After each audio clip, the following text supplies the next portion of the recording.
அது ஒரு புகைவண்டி நிலையம். அங்கே ஒருத்தர் காலார நடந்து வந்துக்கிட்டு இருந்தார். அவர் தன்னுடைய வீட்டில் உட்காந்து ரொம்ப நேரம் எழுதுவார். எழுதுகிற நேரம் போக மற்ற நேரங்களில் தம்முடைய சொந்த வயல்களில் வேலை பார்ப்பார். அது முடிஞ்சதும் என்ன பண்ணுவார்னா, பக்கத்தில் இருக்கிற புகைவண்டி நிலையத்துக்கு போவார்.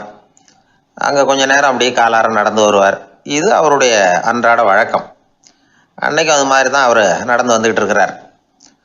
அந்த சமயத்தில் அங்கே நடைமேடையில் ஒரு அம்மையார் நின்றுட்டு இருக்கிறாங்க. இவரை கண்டதும் கையை தட்டி கூப்பிட்டாங்க. இங்கே கொஞ்சம் வர முடியுமா அப்படின்னாங்க. இவர் போனார். என்னங்கன்னு விசாரித்தார். அந்த அம்மையார் விவரம் சொன்னார்.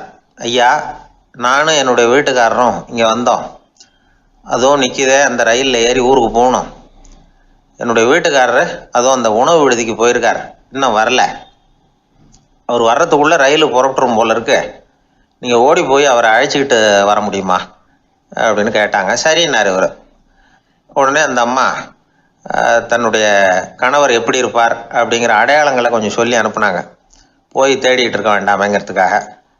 பார்க்குறதுக்கு இப்படி இருப்பார், இந்த மாதிரி ஆடை அணிஞ்சிருப்பார் அப்படின்னு விவரமாக சொன்னாங்க. அதை இவர் கவனமாக கேட்டுக்கிட்டார்.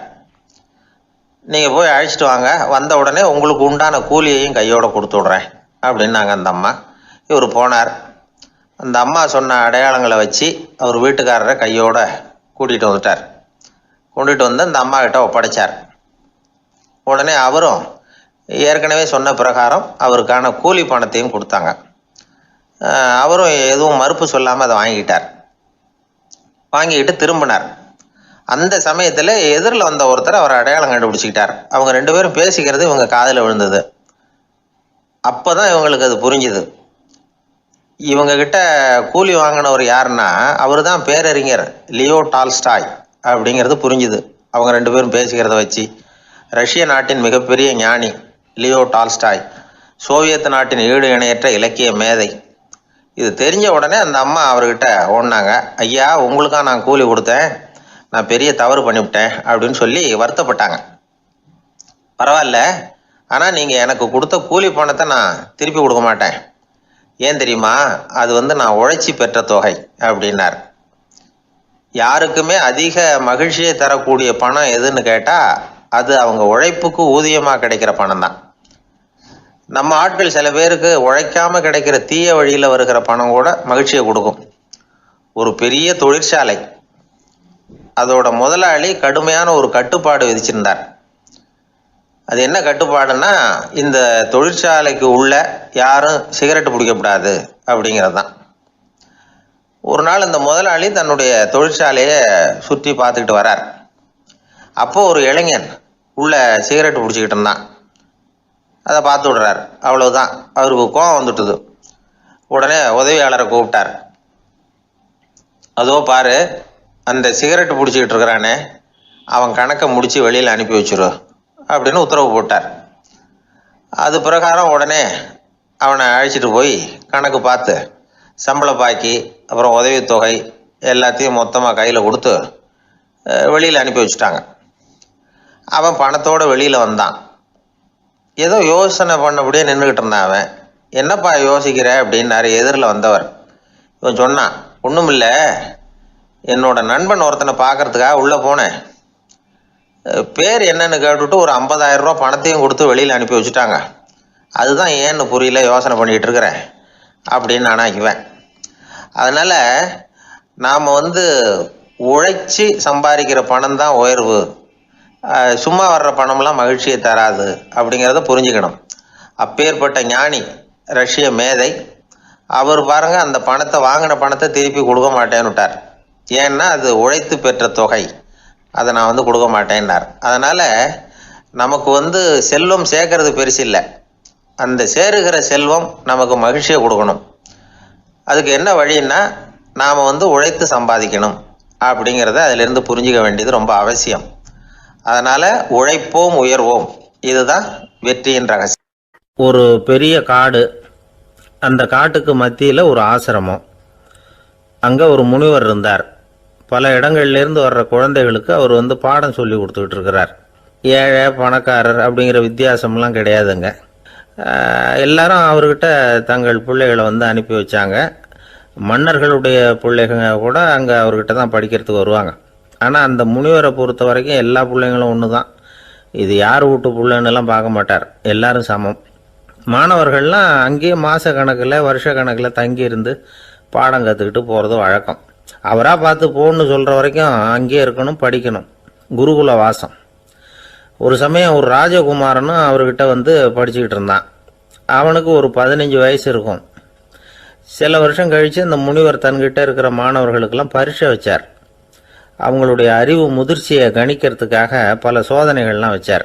ஒவ்வொருத்தராக பார்த்து இனிமேல் நீங்கள் வந்து உங்கள் வீட்டுக்கு போகலாம் அப்படின்னு சொல்லி அனுப்பி வச்சுக்கிட்டு இருக்கிறார். எல்லாரும் போயிட்டாங்க. கடைசியாக மிஞ்சி இருந்தது ஒரே ஒரு மாணவன். அவனை மட்டும் வீட்டுக்கு அனுப்பலை. யார் அந்த பையன் தெரியுமா? அவன்தான் அந்த ராஜகுமாரன்.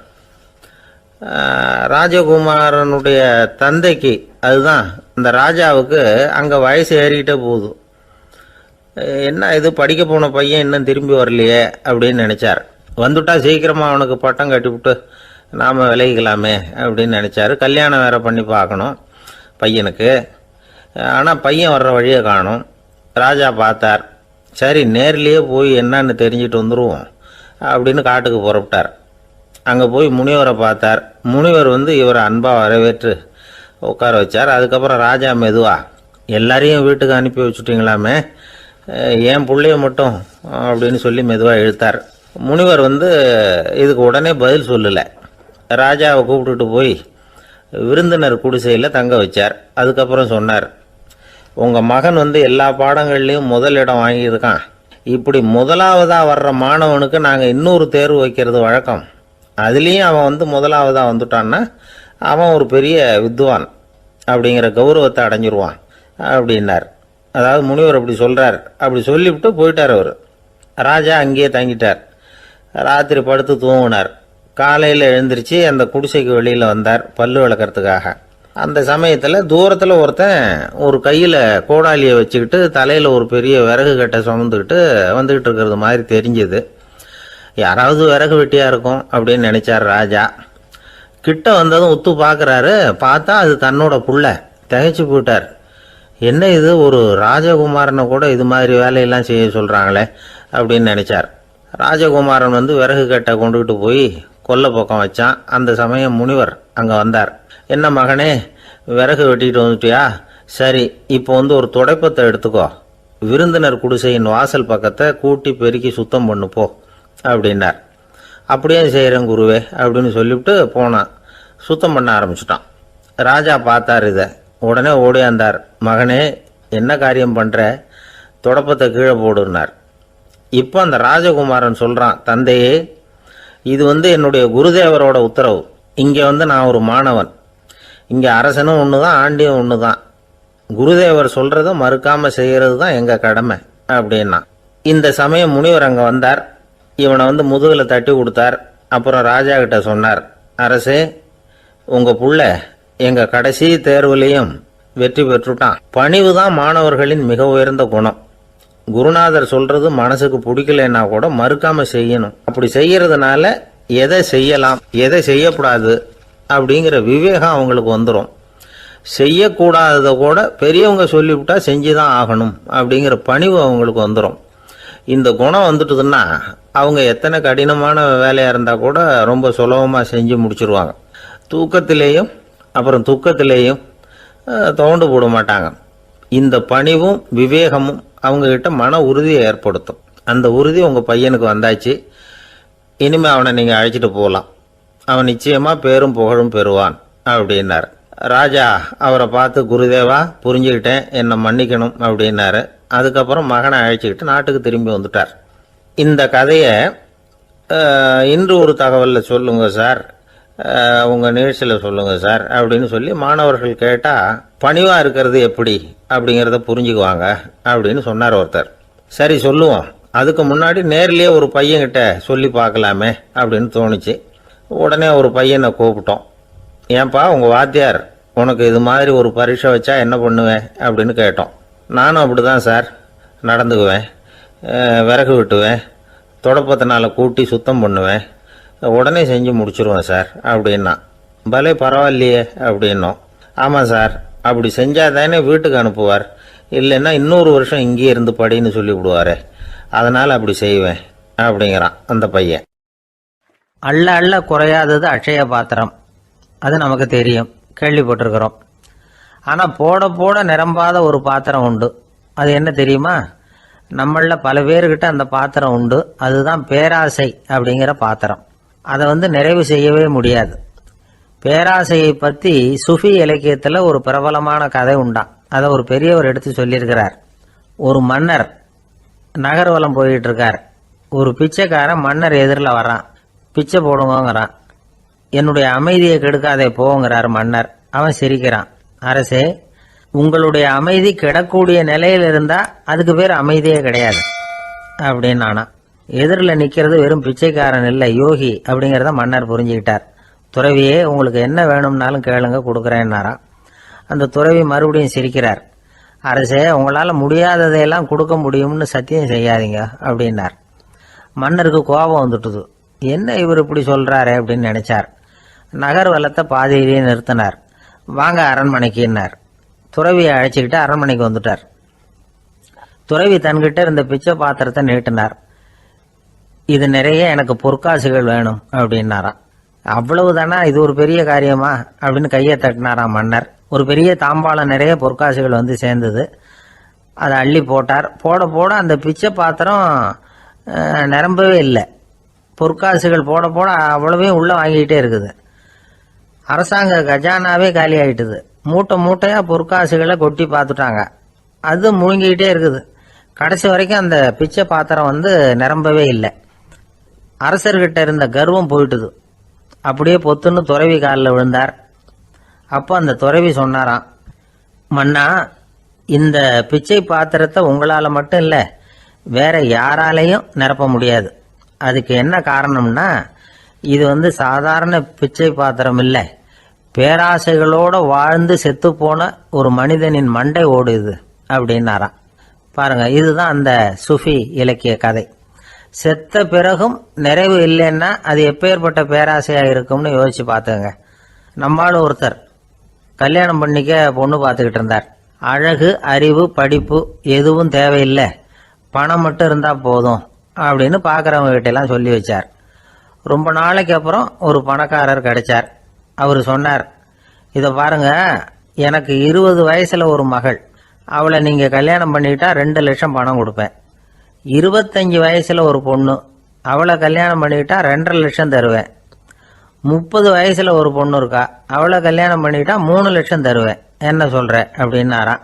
இவன் கொஞ்ச நேரம் யோசிச்சு பார்த்துருக்கான். அதுக்கப்புறம் மெதுவா அவரை நிமிந்து பார்த்து, ஏன் சார், உங்ககிட்ட 50 வயசுல ஏதாவது பொண்ணு இருக்கா அப்படின்னு கேட்டானா. ஒரு பள்ளிக்கூடம், அதுல வசதியான வீட்டுக்குள்ள ஒருத்தன் படிச்சுக்கிட்டு இருந்தான். இன்னொரு ஏழை பையனும் அங்க படிச்சுக்கிட்டு இருக்கிறான். இவங்க 2 பேரும் ஒரே தெருவில் தான் இருக்கிறாங்க. பணக்கார வீட்டு பையன் பங்களாவில் இருந்தான். அவனுக்கு வேலை செய்யறதுக்காக சில வேலையாட்கள் உண்டு. அதனால அவன் நல்லா சாப்பிடுவான், தூங்குவான். ஏதோ வரணுமேங்கிறதுக்காக பள்ளிக்கூடத்துக்கு வருவான், போவான், அவ்வளவுதான்.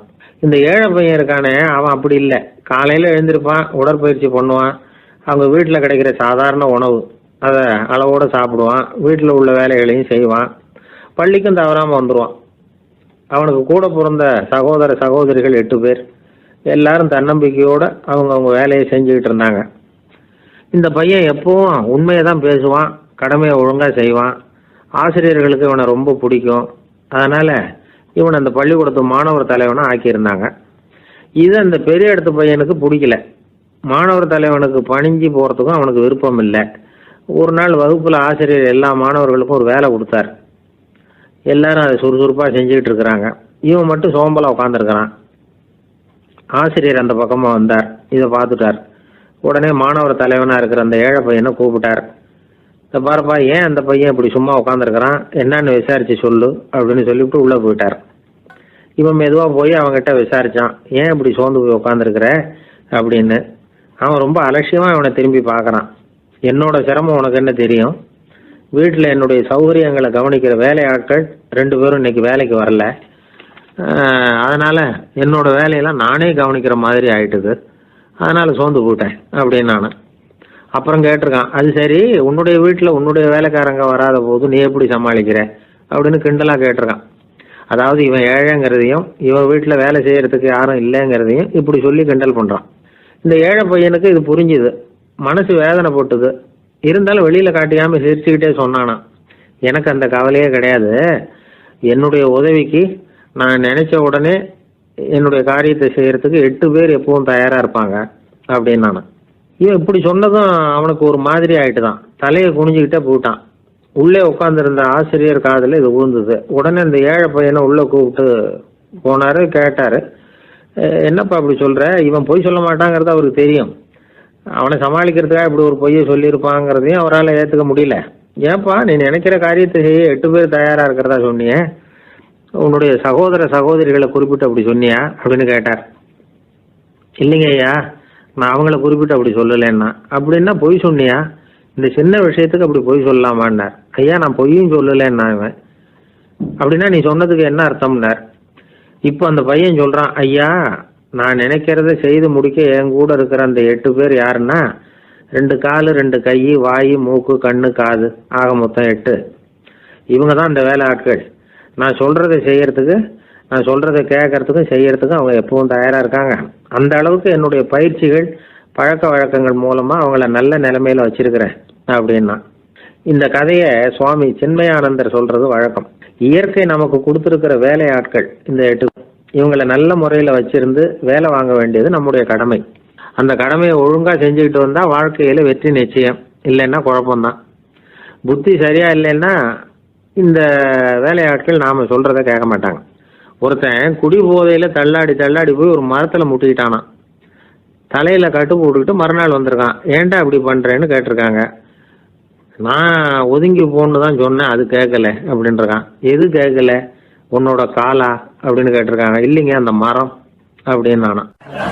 கணவன் மனைவி அன்பா இருக்கணும், ஒருத்தர் நல்லா புரிஞ்சுக்கணும், விட்டு கொடுக்குற மனப்பான்மை வேணும். அதுதான் ஒரு நல்ல குடும்பம். இன்னைக்கு பல குடும்பங்களில் அர்த்தமில்லாத சண்டைகள் தான் அதிகம். கிராமப்புறங்களில் வேடிக்கையாக ஒரு கதை சொல்லுவாங்க. ஒரு ஊரில் ஒரு ஆள் இருந்தான், வேலை வெட்டி இல்லாமல் சும்மாவே இருந்தான். அவனுக்கு கல்யாணம் பண்ணி வச்சாங்களாம். மனைவி வந்து சேர்ந்தா, சும்மாவே உட்காந்துருக்கிறியே ஏதாவது சம்பாதிக்கிற வழியை பாரு அப்படின்ட்டு இருக்கா. அதுக்கு தான் யோசனை பண்ணிகிட்டு இருக்கிறேன், ஒரு அருமையான ஐடியா அப்படின்னு நானா.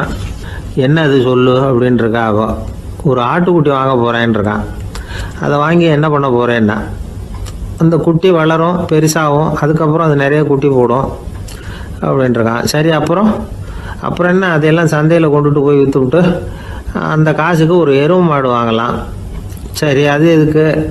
எருவு மாடு நிறைய பால் கொடுக்கும், அதை கொண்டுகிட்டு போய் பால் பண்ணையில் கொடுப்பேன், அல்லது நானே விற்றுருவேன், கை நிறைய காசு கிடைக்கும். அதுக்கப்புறம் ஒரு பசுமாடு வாங்குவேன், பாலையும் விற்கலாம், நாமளும் காய் போட்டு சாப்பிட்லாம், இப்படிலாம் சொல்லியிருக்கான். அப்போ அந்த பொண்ணு சொல்லிச்சான், அடுத்த தெருவில் இருக்கிற எங்கள் அம்மா வீட்டுக்கும் கொஞ்சம் பால் கொடுத்து அனுப்பலாம் அப்படின்ட்டுருக்கான் அந்த பொண்ணு. இந்த இடத்துல கணவனுக்கு கோவம் வந்துட்டுது. அது எப்படி உங்கள் அம்மா வீட்டுக்கு எதுக்கு கொடுக்கணும், அதெல்லாம் முடியாதுன்றிருக்கான். இந்த இடத்துல சண்டை ஆரம்பமாயிட்டுது. கொஞ்ச நேரத்தில் 2 பேரும் சத்தம் போட ஆரம்பிச்சிட்டாங்க. கடுமையான சண்டை நடக்கிறத பக்கத்து வீட்டுக்காரன் காதில் வாங்கினான். அவன் ஓடியாந்தான். அவனுக்கு தெரியும் வாங்காத மாட்டுக்காக இப்படி சண்டை போட்டுக்கிட்டு இருக்கிறாங்கங்கிறது அவனுக்கு புரியும். அவன் ஓடி வந்து சொன்னான், ஏண்டா உன்னோட பசுமாட்டை ஒழுங்காக கட்டி போடக்கூடாதான்ருக்கான். என்னடா சொல்கிறேன்னா, இவன் உன் மாடு என் தோட்டத்தில் வந்து மேய்ஞ்சுட்டுது, பயிரெலாம் நாசமாயிட்டுது, 10,000 ரூபா அளவுக்கு சேதம், அதை வாங்கிட்டு போகிறதுக்கு தான் வந்தேன், குடுறா 10,000 நானா. இவன் அரண்டு போயிட்டான். அப்புறம் சொன்னான், டே நான் இன்னும் மாடே வாங்கலையே, அதுக்குள்ளே அது வந்து எப்படிடா உன் தோட்டத்தில் மேயும், என்னடா உளறேன்ருக்கான். நீ தாண்டா இப்போ உளறிக்கிட்டு இருக்க, மாடே வாங்கலை, அதுக்குள்ளே எப்படிடா வந்து உன்னுடைய மனைவி அவங்க அம்மா வீட்டுக்கு பால் கொடுத்து அனுப்ப முடியும் அப்படின்னு அவன் கேட்டானா. நம்ம ஆளுக்கு இப்போ தான் புத்தி வந்துதான். அர்த்தமே இல்லாத சண்டை போட்டுக்கிட்டு இருக்கிறோம் அப்படிங்கிறத அவன் புரிஞ்சுக்கிட்டானான். இது நம்ம முன்னோர்கள் சொல்லியிருக்கிற ஒரு கதை. சண்டையில் தான் அர்த்தம் இல்லையே தவிர கதையில் அர்த்தம் உண்டு. அதாவது இல்லாத விஷயங்களுக்காக சண்டை போட்டுக்கிட்டு இல்லறத்தை வீணாக்கிக்கிட்டு இருக்கிற மனிதர்கள் இன்றைக்கு நிறைய பேர் இருக்கிறாங்க. ஒருத்தன் தன்னுடைய மனைவியை பற்றி மாமனார்கிட்ட புகார் சொன்னானா, மாமா உங்கள் பொண்ணு அர்த்தமில்லாத சண்டை போடுறா, எதுக்கு எடுத்தாலும் எடுத்து எறிஞ்சு பேசுகிறா அப்படின்ட்டுருக்கான். நீ எப்படி மாப்பிள்ளை அதை சமாளிக்கிற அப்படின்னு கேட்டிருக்காரு அவரு. அவள் எடுத்து எறியறது என் மேலே படாமல் ஒதுங்கி நின்றுக்கிறேன் அப்படின்னு நானா. இவன் அந்த ஆளை கண்டா ஏன் இப்படி முகத்தை திருப்பிக்கிட்டு வர்றீங்க அப்படின்னு கேட்டார் ஒருத்தர் நண்பர்கிட்ட. எலெக்ஷனில் அவன் எதிர்த்து நின்னவன் சார், என்ன அவங்ககிட்ட நமக்கு என்ன பேச்சுவார்த்தை அப்படின்னாரான் ரொம்ப கோபமாக இவர். சரி அந்த ஆள் யாருன்னு கேட்டேன். என் கூட பிறந்த தம்பி தான் சார் அப்படின்னார் அந்த கோபம் குறையாமல். அதாவது நம்ம ஊர் நிலவரம் இப்படி, அதாவது அண்ணனும் தம்பியும் எதிர்த்து நிற்பாங்க தேர்தலில், ஒருத்தர் கண்டா பேசிக்கிறது இல்லை. ஆனால் இங்கிலாந்தில் எப்படி தெரியுமா, அங்கே ஒரே மேடையில் போட்டி போடுற 2 வேட்பாளர்களும் பேசுவாங்களாம், பட்டிமன்றம் மாதிரி. ஒருத்தர் முதல்ல எழுந்திருப்பார், நான் இந்த தேர்தலில் வெற்றி பெற்றால் என்னென்ன செய்வேன் அப்படின்னு சொல்லிவிட்டு உட்காருவார். அதுக்கப்புறம் அடுத்தவர் எழுந்திருப்பார், அவர் சொல்லுவார், நான் வெற்றி பெற்றால் இந்த மக்களுக்கு என்னென்ன செய்வேன், இந்த நாட்டுக்கு என்னென்ன செய்வேன் அப்படிங்கிறத சொல்லிவிட்டு உட்காருவார். 2 பேரும் ஒரே மேடையில் பேசுவாங்க. மக்கள் 2 பேர் பேச்சையும் கேட்டுக்கிட்டு ஒரு முடிவுக்கு வருவாங்க. இதுதான் அங்கே உள்ள பழக்கம். இங்கே அப்படி இல்லை. இங்கே ஒருத்தர் பார்த்தாவே முகத்தை திருப்பிக்கிறது. ஒரு தடவை இது மாதிரி ஒரு கூட்டம் நடந்துகிட்டு இருக்கு அங்கே வெளிநாட்டில் தான். நேரத்துக்கு சரியாக ஒரு வேட்பாளர் வந்து சேரலை. இது இங்கிலாந்தில் நடந்த நிகழ்ச்சி. அப்புறம் என்னாச்சுன்னா, ஒருத்தர் வந்துட்டார், இன்னொருத்தர் வந்து சேரலை. அப்புறம் உடனே அந்த ஒருத்தர் வந்தவர் பேச ஆரம்பிச்சிட்டார். அதாவது அந்த இன்னொருத்தர் சார்பாகவே பேசிட்டாராம். அதாவது அவர் வரல, நான் அவர் சார்பாக நான் பேசிடுறேன். அதாவது அவர் ஜெயிச்சுட்டா அவர் என்னென்ன செய்வார் இந்த நாட்டுக்கு அப்படின்னு சொல்லி அவர் பக்கத்தில் உள்ள நியாயத்தை எடுத்து இவரே சொல்லிட்டாராம். இப்படிலாம் அங்கே நடந்துதான். இது எப்பேற்பட்ட தேர்தல் பண்பாடு பாருங்க. அதனால இன்னொரு விஷயம், இப்போ இங்கிலாந்துலாம் ஓட்டு கேட்குறப்ப வெற்றியா தோல்வியாங்கிறத ஓரளவுக்கு யூகிச்சுடலாமா. இப்போ ஒரு வேட்பாளர் ஒரு வீட்டுக்கு முன்னாடி போய் நின்று எனக்கு ஓட்டு போடுங்கன்னு கேட்குறாருன்னு வச்சுங்களேன், அதுக்கு என்ன பார்த்து செய்கிறோம், போயிட்டு வாங்க அப்படின்னு சில வீடுகளில் வாசலில் நின்று சொல்லி அனுப்பிச்சிருவாங்களாம். வேற சில வீடுகளில் எப்படின்னா, வேட்பாளரை வீட்டுக்குள்ளே கூப்பிட்டு காபி சாப்பிட சொல்லி உபசரித்து அதுக்கப்புறம் அனுப்பி வைக்கிறது வழக்கமா. இதில் எந்த வீட்டு ஓட்டு நிச்சயம் தெரியுமா? வாசலில் நின்று வழி அனுப்பி வச்சுடுறாங்க பாருங்க, அவங்க ஓட்டு நிச்சயம். உள்ளே கூப்பிட்டு காப்பி கொடுத்து அனுப்புகிறாங்க பாருங்க, அவங்க ஓட்டு நிச்சயம் இல்லையா. சரி, அப்புறம் ஏன் அந்த உபசரிப்பு அப்படின்னு கேட்டால் அதுக்கு ஒரு காரணத்தை சொல்கிறாங்க. அதாவது அது ஒரு அனுதாபத்தை தெரிவிக்கிற முறையா. ஐயோ பாவம், நாம் இவருக்கு ஓட்டு தான் போட போகிறதில்ல, எதையாவது செய்வோம், காப்பியாவது சாப்பிட்டு போகட்டும் அப்படிங்கிற எண்ணமா. இப்படி அந்த ஒரு பழக்கம்.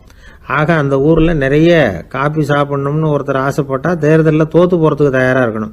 ஒரு சமயம் ஒரு ஊரில் தேர்தல் நடந்துதான். ஒரு தொகுதியில் நின்று தோற்று போன ஒருத்தர் கையில் ஒரு துப்பாக்கியோட ஊருக்குள்ளே சுற்றிக்கிட்டு இருந்தாராம். ஒரு போலீஸ்காரர் அவரை பார்த்துட்டு சந்தேகப்பட்டிருக்கார். அதனால் அவரை தடுத்து நிறுத்தி, என்ன இது துப்பாக்கியோட சுற்றுறீங்களேன்னு விசாரிச்சிருக்கார்.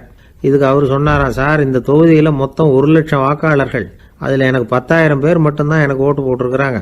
அப்படின்னா எனக்கு வேண்டாதவங்க இந்த தொகுதியில் 90,000 பேர் இருக்கிறாங்கன்னு அர்த்தம். இப்படி ஒரு சூழ்நிலையில் நான் என்னுடைய பாதுகாப்புக்கு ஆயுதம் இல்லாமல் நடமாடலாமா அப்படின்னு கேட்டாராம். எவ்வளவு எச்சரிக்கை பாருங்க. நம்ம ஊரில் சில பேர் ஓட்டு கேட்குற விதமே தனி. ஒருத்தர் ரொம்ப சாமர்த்தியமாக ஓட்டு கேட்பாராம். அவர் எப்படின்னா, ஒரு வீட்டுக்கு போகிறாருன்னு வச்சுங்களேன், அந்த நேரம் அந்த வீட்டுக்காரரு என்ன செஞ்சுக்கிட்டு இருக்கிறாரோ அதே வேலையை இவரும் கொஞ்ச நேரம் செய்வாராம், அவருக்கு ஒத்தாசையா. அதுக்கப்புறம் மெதுவாக பேச்சு கொடுப்பார், ஓட்டு கேட்பார், இது மாதிரி எலெக்ஷனில் நிற்கிறேன் கவனிக்கணும்னு. அது மாதிரி ஒரு தடவை அவர் போனப்போ அங்கே அவர் என்ன பண்ணிகிட்டு இருக்காரு, வீட்டுக்கு பின்னாடி மாட்டு கொட்டையில் பால் கறந்துக்கிட்டு இருக்கார் ஒரு பசுமாட்டுக்கிட்ட. அந்த வீட்டில் இவர் ஓட்டு கேட்க போனவர் இவர் ஓடி போய் இன்னொரு சொம்பை எடுத்துக்கிட்டு அதே மாட்டுக்கு இன்னொரு பக்கம் போய் உட்காந்துக்கிட்டு இவரும் பால் கறக்க ஆரம்பிச்சிட்டார். எதிர உட்காந்துட்டு இருக்காரு இவர் இந்த பக்கம் உட்காந்துருக்கார். கீழே கொஞ்சம் குனிஞ்சு பார்த்தா ஒருத்தர் முகத்தை ஒருத்தர் பார்க்கலாம். கொஞ்ச நேரம் ஆனதுக்கப்புறம் இவர் மெதுவாக அவர்கிட்ட பேச்சு கொடுத்தாராம். இது மாதிரி, நான் எலெக்ஷனில் நிற்கிறேன், நீங்கள் ஓட்டு போடணும், அதுக்காக தான் வந்தேன்னாராம். அது முடியாதுங்களேன்னாராம் அவர். ஏன்னு கேட்டிருக்கார். நான் இந்த வீட்டுக்காரன் இல்லை, நானும் உன்ன மாதிரி ஓட்டு கேட்க வந்தவன் தான் அப்படின்னாராம் அவர். ரொம்ப பேருக்கு கூட்டத்தில் பேசுறதுன்னா பயம். நமக்கு ஒன்றும் தெரியாதுன்னு மற்றவங்க நினச்சிடக்கூடாதுங்கிற எண்ணம் தான் இதுக்கு காரணம். ரொம்ப முக்கியமான ஒரு கூட்டம்னா பயம் அதிகமாக இருக்கும். முக்கியமானவங்கள்லாம் வருவாங்களே, அவங்களாம் நம்மளை பற்றி மட்டமாக நினச்சிருவாங்களே அப்படிங்கிற பயம் வந்துடும். ஆனால் மேடை பேச்சுங்கிறது அவ்வளவு கடினமான ஒரு காரியம் இல்லைங்கிறாங்க அது சம்பந்தமான நிபுணர்கள். யாரும் பேச்சாளர் ஆகலாம், இது ஒன்றும் பெரிய கிஃப்ட் கிடையாது அப்படின்னு அவங்க சொல்கிறாங்க. நீங்கள் ஒரு சிறந்த பேச்சாளர் ஆகணுமா அப்படின்னா அதுக்குன்னு சில ஆலோசனைகளை சொல்லி வச்சுருக்கிறாங்க அனுபவசாலிகள். முதல் ஆலோசனை என்னென்னா, உங்கள் பேச்சு எளிமையாக இருக்கணும். ஏதாவது ஒரு கருத்து அல்லது 2 கருத்து சொன்னால் போதும். 20 அல்லது 30 கருத்துக்களை சொல்லிகிட்டே போகக்கூடாது. 2வது ஆலோசனை, நீங்கள் என்ன பேச போகிறீங்கிறது முதல்ல உங்களுக்கு நல்லா புரியணும். அதுக்கப்புறம் தான் அதை அடுத்தவங்களுக்கு புரிய வைக்க முடியும். எப்படி ஆரம்பிக்க போகிறோம், எந்த கருத்தை முக்கியமாக வலியுறுத்த போகிறோம், எப்படி முடிக்க போகிறோம் அப்படிங்கிறத முதல்ல நல்லா சிந்தித்து மனசில் வச்சுக்கணும். கடைசியாக என்ன சொல்கிறீங்களோ அதுதான் கேட்குறவங்க மனசில் நிற்கும். மூணாவது ஆலோசனை என்னென்னா, உங்கள் பேச்சு சுருக்கமாக இருக்கணும். ஒரு 15 நிமிஷம் பேசுகிறது ரொம்ப பொருத்தம். மணிக்கணக்கில் பேசிக்கிட்டு இருக்கிறது நல்லதில்லை. நாலாவது ஆலோசனை, நீங்கள் பேசுகிறது உண்மையாக இருக்கணும். உங்களுக்கு உண்மையான அனுபவங்கள் இருக்கும், அதை சொல்லலாம். உங்களுடைய உண்மையான அனுபவங்களை மற்றவங்களோட பகிர்ந்துக்கணும், அதுதான் முக்கியம். ஐந்தாவது ஆலோசனை, ஆரம்பத்தில் கொஞ்ச நேரம் உங்களை பற்றியும் எதிரில் உள்ளவங்களை பற்றியும் சம்மந்தப்படுத்தி ஏதாவது பேசி ஒரு நெருக்கத்தை ஏற்படுத்திக்கணும். ஒவ்வொருத்தரும் இப்போ இவர் பேச போகிறது நம்ம சம்மந்தப்பட்டது அப்படின்னு நினைக்க ஆரம்பிச்சிருவாங்கல்ல, அதுக்கப்புறம் அவங்க கேட்க தயாராகிட்டாங்கன்னு அர்த்தம். எதிரில் உட்காந்துருக்கிற கூட்டத்திலேருந்து 3 பேரை தேர்ந்தெடுங்க. அதாவது வலது பக்கம் ஒருத்தர், நடுவில் ஒருத்தர், இடது பக்கம் ஒருத்தர். அதாவது உங்களை ரொம்ப கனிவாகவும் ஆர்வமாகவும் பார்க்குறவராக பார்த்து தேர்ந்தெடுத்துங்க. மனசுக்குள்ளே நீங்கள் பேசும்பொழுது என்ன பண்ணணும்னா, இவங்களை நேருக்கு நேராக மாறி மாறி பார்த்துக்கிட்டே பேசுனீங்கன்னா நீங்கள் ஏதோ ஒட்டுமொத்த கூட்டத்தையும் பார்த்து பேசுகிறதாக ஒரு உணர்வு அது ஏற்படுத்திவிடும். ஆறாவது ஆலோசனை என்னென்னா, சொற்பொழிவுன்னா நீங்கள் பேசணும், படிக்கக்கூடாது. எழுதி படிக்கிறது நல்லா இருக்காது. குறிப்புகள் வேணும்னா வச்சுக்கலாம். படிக்கிறது பேப்பர்லேருந்து வர்றது மாதிரி இருக்கும், பேசுகிறது இதயத்திலேருந்து வர்றது மாதிரி இருக்கும். அப்புறம் ஏழாவது ஆலோசனை சொல்கிறாங்க. அது என்னென்னா, மேடையில் ஏறி நின்ன உடனே இயல்பாக மூச்சை இழுத்து விட்டுங்க, இயல்பு நிலைக்கு வாங்க, அதுக்கப்புறம் இயல்பாக பேச ஆரம்பிக்கலாம் அப்படிங்கிறாங்க. இவ்வளவும் பேச்சு கலையில் வல்லுநர்களாக இருக்கிறவங்க சொல்லுகிற ஆலோசனைகள். இதையெல்லாம் கடைபிடிச்சா நமக்கும் அதுக்கும் வெகு தூரம்னு நினச்சிக்கிட்டு இருந்த ஒன்று இப்போ கிட்டத்தில் நெருங்கி வந்துடும். நாம் சொல்கிறபடியெல்லாம் அது கேட்கும். ஒரு பேச்சாளர், அவருக்கு சுருக்கமாகவே பேச தெரியாது. மேடையில் ஏற்றி விட்டுவிட்டா போதும், ஆரம்பிச்சிருவார், நிறுத்த மாட்டார், பேசிக்கிட்டே இருப்பார். ஒரு தடவை அவர் ஒரு கூட்டத்தில் ரொம்ப நேரம் பேசிக்கிட்டே இருக்கிறார். எதிரில் பொறுமை இழந்த ஒருத்தர் தன்னுடைய கை கடிகாரத்தை காட்டினார். அதை கவனித்த பேச்சாளர், மன்னிக்கணும், கை கடிகாரம் நான் கொண்டுகிட்டு வர மறந்துட்டேன், அதுதான் நேரம் போனதே தெரியல அப்படின்னு சொல்லியிருக்கிறார். இதுக்கு அவர் சொன்னாராம் கோபமாக, ஏய்யா கடிகாரத்தை தான் பார்க்க முடியல, மறந்துட்டேன், பக்கத்தில் மாட்டிருக்கிற கேலண்டரையாவது பார்க்கக்கூடாதா அப்படின்னாராம். ஒரு மாணவனை பார்த்தேன், என்ன தம்பி படிப்புலாம் எப்படி இருக்குது அப்படின்னு விசாரித்தேன். அவன் ரொம்ப அழுத்துக்கிட்டான். நான் நல்லா தான் சார் படிக்கிறேன், இருந்தாலும் புத்தியில் சரியாக ஏற மாட்டேங்குது சார் அப்படின்னா. சரி, இவனும் நம்ம ரகம்தான் அப்படின்னு சொல்லி முடிவு பண்ணிட்டோம். கல்வி கற்கக்கூடிய ஒரு மாணவன் சம்பந்தப்படுற புத்திகள் பல வகை. அதை பற்றி ஒரு பெரியவர் விளக்கி இருக்கிறார். மிருத்து புத்தின்னு ஒன்று இருக்குதான். மிருத்துன்னா மண்ணால் செவுறு கட்டுறோம்ல, மண் சுவரில் ஆணி அடிக்கிறதும் சுலபம், அதை பிடுங்கி எடுக்கிறதும் சுலபம். அது மாதிரி சில பேர் குரு சொல்லி கொடுக்குறத சுலபமாக கேட்டு தெரிஞ்சு வச்சுக்குவாங்க, கொஞ்ச நேரத்தில் சுலபமாக மறந்தும் போயிடுவாங்க. இது மிருத்து புத்தின்னு பேர், மண் புத்தி. தாரு புத்தின்னு ஒன்று உண்டான். தாருன்னா மரம். அதில் பச்சை மரத்தில் ஆணி அடிக்கிறது சுலபம், ஆனால் அதை எடுக்கிறது கஷ்டம். அது மாதிரி ஆசிரியர்கிட்டேருந்து கேட்டதை கவனமாக மனசில் பதிய வச்சுக்கிட்டு அதை மறக்காமல் இருக்கிறது தாரு புத்தி. பட்டை மரமாக இருந்தால் அதில் ஆணி அடிக்கிறதும் கஷ்டம், அடிக்கிற ஆணியும் சீக்கிரம் நழுவிடும். அது மாதிரி கேட்குற விஷயம் மனசில் பதியறதும் கஷ்டம். அப்படியே பதிஞ்சாலும் அது நீடிச்சிருக்கிறதும் கஷ்டம், கொஞ்ச காலத்தில் மறந்துடும். இன்னொரு வகை புத்தி ஒன்று உண்டு, அதுக்கு பேர் சிலா புத்தின்னு பேர். சிலான்னா கல். ஒரு கருங்கல்லில் 4 துளையை போட்டு ஒரு துளையில் உளியை வச்சு அடித்தா மற்ற துளை வழியாகவும் பிளந்து கல் 2 ஆகிடும். அது மாதிரி சந்தியான இடங்களில் குறிப்பாக ஒரு பொருளை சொன்னால் அதை வச்சுக்கிட்டு மற்றதையும் தெரிஞ்சுக்கிறது, அது சிலா புத்தின்னு பேர். வேணு புத்தின்னா என்ன தெரியுமா? வேணுன்னா மூங்கில் கணுவில் ஒரு பக்கம் உளியை வச்சு அடித்தா 2 பக்கமும் பிளந்துடும். அது மாதிரி ஒரு செய்தியை கேட்டுக்கிட்டு இருக்கிறப்பவே அதோட முன்பின் தொடர்களையும் தெரிஞ்சுக்கணும், அது வேணு புத்தி. தைல புத்தின்னு ஒன்று உண்டு. தைலம்ங்கிறது எண்ணெய். தண்ணியில் ஒரு துளி எண்ணெயை விட்டால் அது தண்ணி பூரா பரவி போடுதில்ல, அது இப்படி பரவுறது மாதிரி ஆசிரியர் சுருக்கமாக ஒரு கருத்தை சொன்னால் அதை வச்சுக்கிட்டு பூரா விஷயங்களையும் தெரிஞ்சுக்கணும், அது தைல புத்தி. கற்பூர புத்தின்னு ஒன்று கேள்விப்பட்டிருக்கோம். அது எப்படின்னா, கற்பூரம் தீ பட்ட உடனே பிடிச்சிக்கும். ஆசிரியர் சொன்ன உடனே நுண்ணறிவோட பாடங்களை புரிஞ்சுக்கிறது இந்த வகை புத்தி. கரி புத்தின்னு ஒன்று. அது எப்படின்னா, கரியில் நெருப்பை வச்சு விசிறிய பிறகு அதுக்கப்புறம் அது கறி நெருப்பாகும். அது மாதிரி காலம்பரை சாயந்தர வேலைகளில் ஆசிரியர் பாடம் சொல்லி கொடுப்பார், அதை கொண்டு புரிஞ்சுக்கிறது இந்த வகை. கதலித்தண்டு புத்தின்னு ஒன்று சொல்லுவாங்க. கதலிங்கிறது வாழை மரம். வாழைத்தண்டில் தீ வைக்கிறது எவ்வளவு சிரமமோ அவ்வளவு சிரமத்தோட கல்வி கற்கிறது கதலித்தண்டு புத்தி. இதை தவிர இன்னும் சில வகையான மாணவர்களை கூட அடையாளம் காட்டுறாங்க. ஆசிரியர் சொன்னதில் நல்லதை மட்டும் எடுத்துக்கிறவன் அன்னம். ஆசிரியர் கிடைச்ச இடத்துல பாடத்தை கேட்டுக்கிட்டு பிறகு தனியாக உட்காந்து சிந்திக்கிறவன் பசு. பசுமாடு அப்படி தானே, புல் கண்ட இடத்துல மேயும், அதுக்கப்புறம் நிதானமாக அசை போட்டுக்கும். ஆசிரியர் சொன்னதை தவிர வேறு எதையும் சொல்ல முடியாதவன் கிளி. பல இடங்களில் பாடங்கள் கேட்டு கடைசியில் ஒன்றும் புரியாமல் போகிறவன் ஆடு. ஆடு ஒரு செடியில் வயிறார மேயாது, ஒரே செடியில் இக்கரைக்கு அக்கறை பச்சைன்னா அங்கேயும் இங்கேயும் அலைஞ்சிக்கிட்டே இருக்கும். சில பேருக்கு எருமைன்னு பேர். எருமை எப்படின்னா குளத்து நீரை கலக்கி தான் குடிக்கும். அது மாதிரி ஆசிரியர் மனசை நோக செய்து பயில்கிற மாணவர்கள்லாம் இந்த ரகம். இவ்வளவுலாம் இருந்தாலும் இந்த காலத்து மாணவர்கள்லாம் ஒரு தனி ரகம். ஒரு ஆசிரியர் வகுப்பில் பாடம் நடத்திக்கிட்டு இருந்தார். இலக்கண வகுப்பு. இறந்த காலம், நிகழ்காலம், எதிர்காலம், past tense, present tense, future tense, இதை பற்றிலாம் பாடம் நடத்துகிறார். எல்லாம் சொல்லி கொடுத்துட்டு இப்போ நான் ஒரு வாக்கியம் சொல்லுவேன், அது என்ன காலம் அப்படிங்கிறத நீங்கள் சொல்லணும்னார் ஆசிரியர். சரி, நாங்கள் மாணவர்கள்லாம், நான் நாளைக்கும் பாடம் நடத்த போகிறேன், இது என்ன காலம் அப்படின்னு கேட்டார் ஆசிரியர். அதாவது நான் நாளைக்கும் பாடம் நடத்த போகிறேன், இந்த வாக்கியம் என்ன காலம்னு கேட்டார். ஒரு பையன் மெதுவாக எழுந்திரிச்சு சொன்னான், இது எங்கள்